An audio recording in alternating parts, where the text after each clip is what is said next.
Hey everybody, we're the Good Doctors of Abbey Research. Dr. Erin here. Dr. Kristen. And we're back with our continuing coverage of Netflix's limited series, Unorthodox, which today we are talking about part 3. So we're almost done. We have one more part after this. And this part was really edifying in terms of understanding a lot more about what Esty's life was like as a married woman for however long she was married before she left. Like, I think about a year, we're guessing, or they've been married a year, I think at some point they reveal, and why she possibly might have left the community, and a little bit more about her life in Berlin. It jumps back and forth between, it's a really interesting kind of like, you know, up against the clock, will Moishe and Yanky find her kind of drama, while then it also unpacks all this stuff about her life. And it's bookended by kind of her two drastically different sexual experiences, to put it very bluntly. So we learn at the beginning of the episode that Esty has quite a bit of pain during sex. Her and Yanky have not, I think the episode starts and it's been like 4 or 5 days or something into their marriage, and they have not fully had sex, and Yanky's starting to get frustrated, and you know, I understand this is his life, but like the fact that he told his mother, I was like, buddy, what are you, sweet summer child that is Yanky. Yeah, and I don't know if that's an Orthodox thing or a tribe thing or a Yankee thing or all things. I don't know. I don't know if he's a mama's boy because of the community or just his relationship with his mother. I mean, she seems like a lot. She's involved. She's involved. So she comes to like, I try and be helpful because she brings lube. Bless. For Esty, but also it's just like, you know, you guys have to have sex, like, right now.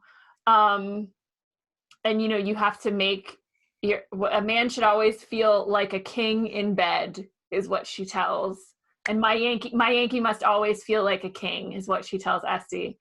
Not my favorite. No, and Esty's reply was like so fire. She was just like, and does that make me a queen?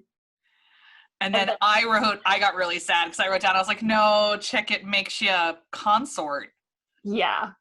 And I think she knew the answer, right?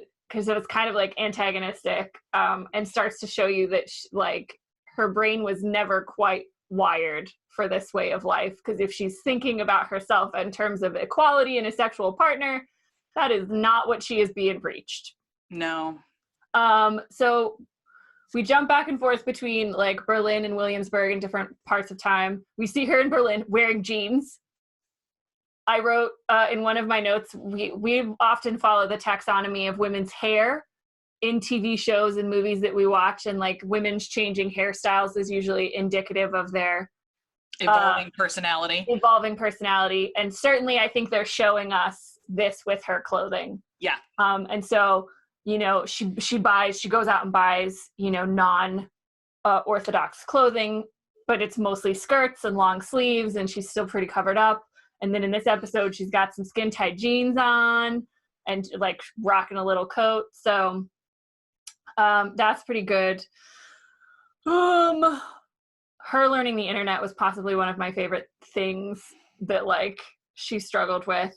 But also like the most basic internet wisdom. Yeah. Like, yeah, it's all out there. You still have to choose the right answer. I was like, so honestly, stitch it on a pillow. Like But that's what she's doing too, right? Like in this journey, you still have to decide. She still has to make a choice for her life path. Yep. So it was a very, very clever show. We learn from her appointment with a physician in Berlin that she knew she was pregnant before she left, and she didn't get the blood work back. And we also learned that their community's philosophy is that they are rebuilding the 6 million dead from the Holocaust. And it was an interesting juxtaposition visually at that point then to cut to Yanky and Moishe in the cemetery, which is one of the, they say in the show that it's the biggest Jewish cemetery in Europe. In Europe, yeah. And of course, with the Holocaust, there are millions and millions of Jews who did not even get a burial. Yeah. And are essentially ostensibly buried on the grounds of concentration camps. So it's a very stark reminder that they carry with them to do it. I just can't fathom that level of pressure on my body or my womb. And so my heart really, and if it's something that you believe in that powers you, that's great. But if it's something that is stressful, that just feels like a lot. And I hope that the amount of like anxiety that Esty often it's so hard to not say Esty. I know. I do it all the time because I'm like, oh, Esty. No, Esty. Esther, the amount of anxiety that she feels, there's a really big part of me. I hope that is truly abnormal within the community. And that, because that level of stress is a lot to live with. And when your body isn't I can't imagine what being infertile in this community must feel like. Yeah, and like they hinted at it, right? Because her, or I think they do hint at it at some point. Because somebody says, because Esty says IVF to Yankee, she says like, so I think, so I should go into IVF like right away. Because she talks to her aunt about wanting to go home. That's right. Like go back to her grandmother's house. We learn that Moishe has a gambling problem, and we learn a little bit more about Moishe's life when he was outside the community. He takes Yanky to a brothel, presumably to help, because on the road there's a different Torah, is Moishe's philosophy, which is exceptionally privileged. Exceptionally privileged. Yeah. And really syncretistic. Yep. Yeah.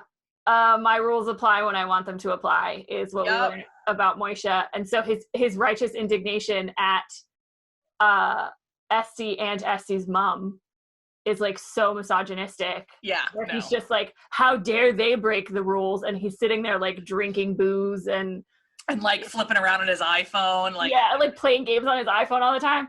Oh, he drives me nuts. But we do get a really beautiful scene, I think, for understanding Yanky's character. Yes. Because of that brothel, because he refuses to touch the sex worker at all. I'm not allowed to touch anyone but my wife.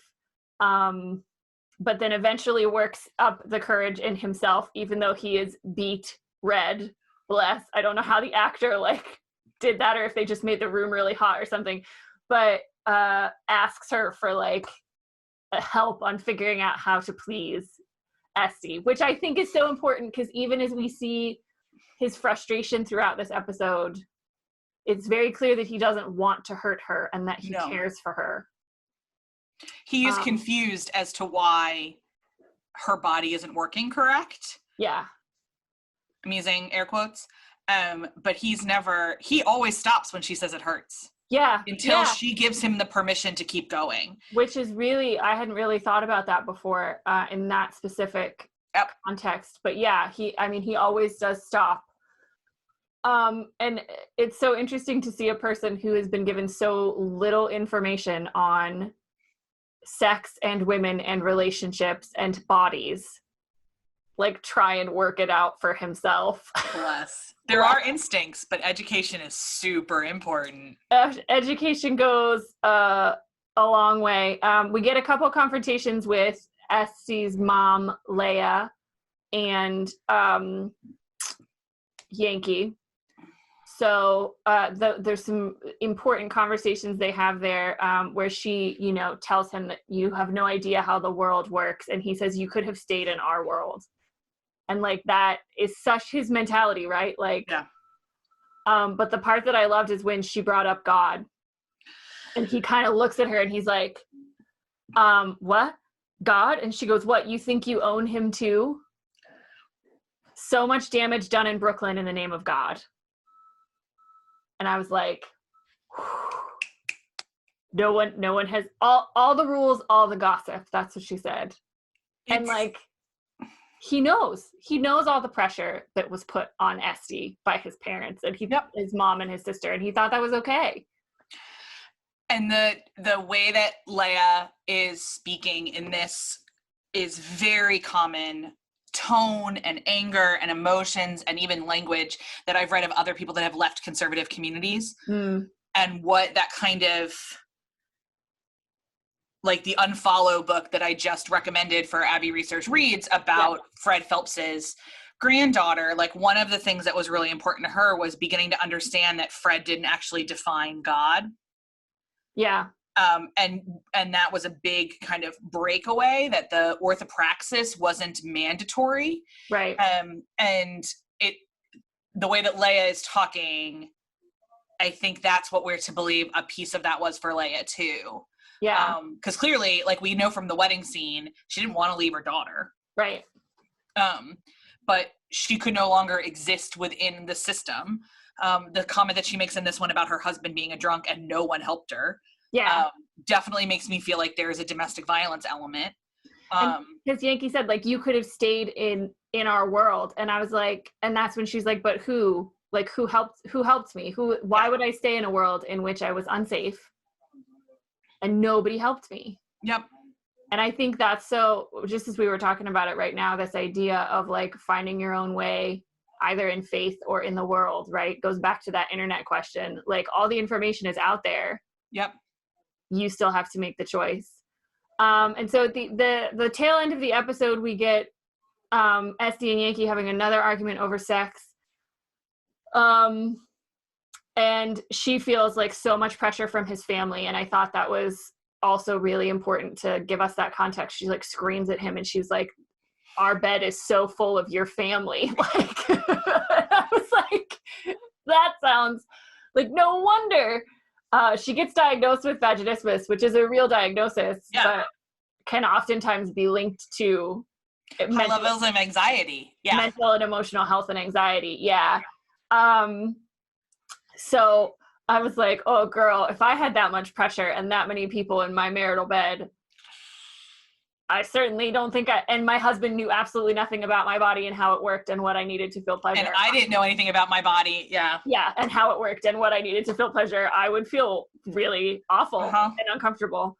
But she tells him to not stop this time. It's a very difficult scene to watch. To know how much pain she must be in. Even I just keep thinking, like, she's so small.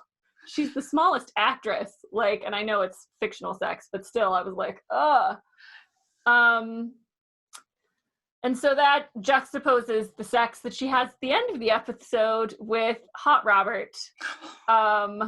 She decides to go to a club. It was the most Berlin thing I've seen, with like blue techno lights and if you live in Berlin and that is not how things are, please tell us, because in my mind that's all of your entertainment. All I was just like, this is peak Berlin was what I wrote down. I was like, I think I saw this on The Amazing Race once. Like, we're gonna go to a club, there's gonna be blue lights everywhere, somebody playing a really emotional electric violin. Like, yes. Yeah, I haven't been to a Berlin club, so please enlighten me, but that is 100% my stereotype. I'll admit. But she goes to the club with her friends, has a great time, borrows some lipstick, which was a fun scene. Like, women sharing makeup in bathrooms is a time-honored tradition. Yes, it happens all the time. All the time. But we also had a bit of a suspense thriller in this scene. When Moishe shows up, he finds her at this club. He gets into the club. The cinematography makes you like, oh God, what's he gonna do? There's a lot of dark corners.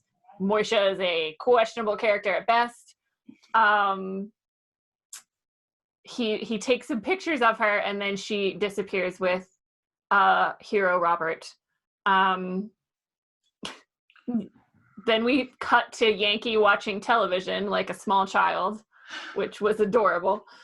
But a juxtaposition to then the final scene where Esty has her first consensual, pleasurable sexual experience.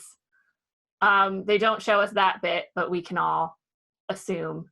But I just wrote down, like, this is the first time she chose this. And I like the juxtaposition too, that pleasure from the show's perspective, from our voyeuristic perspective, pleasure is private. Yes. And that is Like all the other times they've showed us bodies, the bodies have been functional. Yeah. Her in the mikveh, him getting dressed and ready for their first night together. Those bodies have been functional. Yeah. But pleasure is private, and that was really a lovely idea. Ooh, how smart are you? I didn't pick up on that. Good one. But it brings us to a point that we kind of wanted to end discussing on. We had a comment from one of our beloved followers on our YouTube channel from the last part, saying, you know, it's really hard to not see this portrayal of this Orthodox life as the extreme policing of women's bodies. And so we just had a little quick chat about that offline and wanted to share some of our thoughts on that, because I mean, we always try and understand, and that is not condoning people's choices that they make and belonging to this religious community, but it's really hard not to see it that way. But at the same time, yeah. I think that's exactly what it is. If we take the weight of the word policing as a negative thing away from it. So policing is also about creating safety and boundaries and other things in communities. Like if we just talk about like being a police officer, your job is to enforce community standards. Yeah. And so I think in a lot of ways, conservative religious faiths, they do a lot of policing of bodies. Bodies are often the thing that is sinful or is wrong or needs regulations, because we understand ourselves as spiritual beings having a human experience. And it's the humanity that is sinful and broken and needs redemption, not the spiritual. And so, yes, they are policing women's bodies. They're policing men's bodies. They're policing children's bodies. Yeah. But strip the word policing from its like overbearing connotations where no one submits to that. If you're in the community, you're consenting to that. Yeah. The tension becomes where like we feel like it's wrong because we have, this is Esty's perspective, where she very clearly also feels it is a wrong kind of policing. It is an overbearing policing, and she leaves. Right. I think of the millions of people in these religious movements who the policing is a good thing. Yeah. And it looks very different, you know, in religious movements around the world, and different religions and different sects of different religions. What a sense of community cohesion and an element of control, certainly. Yeah.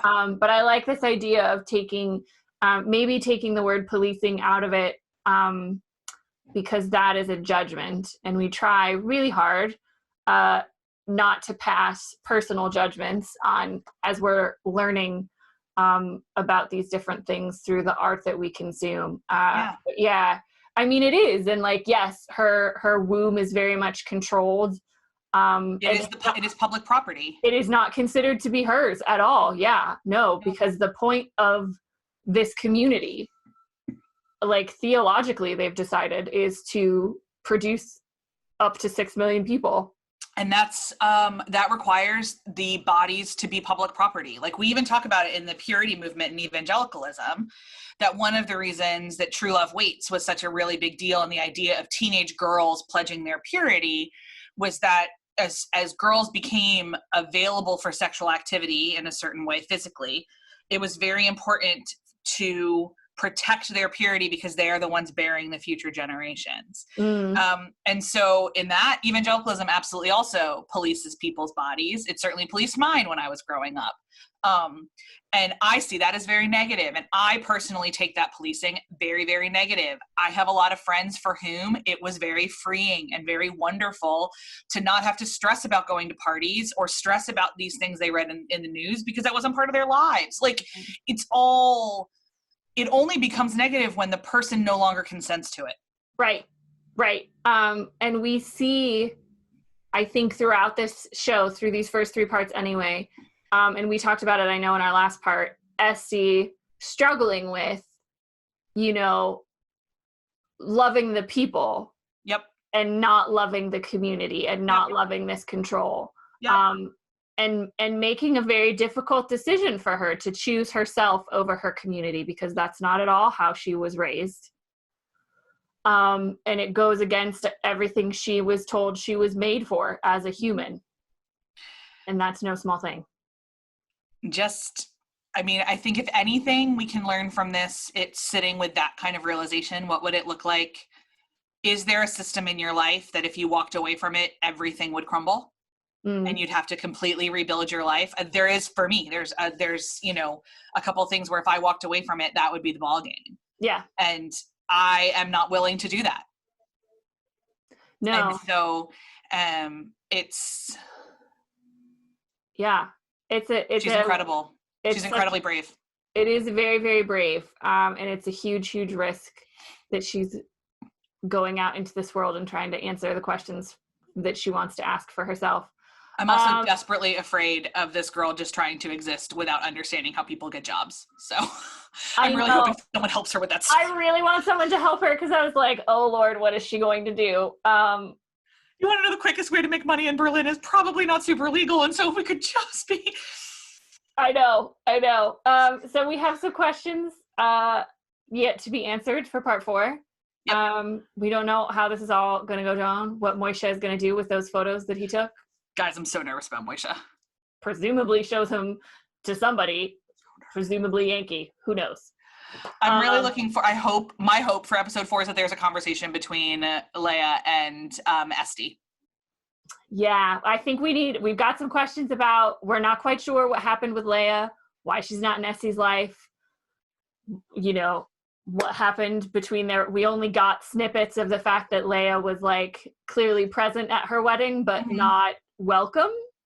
Yeah. The community certainly chose Esty's father over Esty's mother, and her grandma like feels bad about that. So maybe there's so much. I can't believe we only have an hour left. Like I could live in this story for another couple hours. So I could live in this story. I wish it was like 10 parts. I wish it would just keep going. It's so brilliantly told. So we will see what happens with Esty and Hot Robert and everybody else. And we will see you guys next week for part 4. Bye. Bye.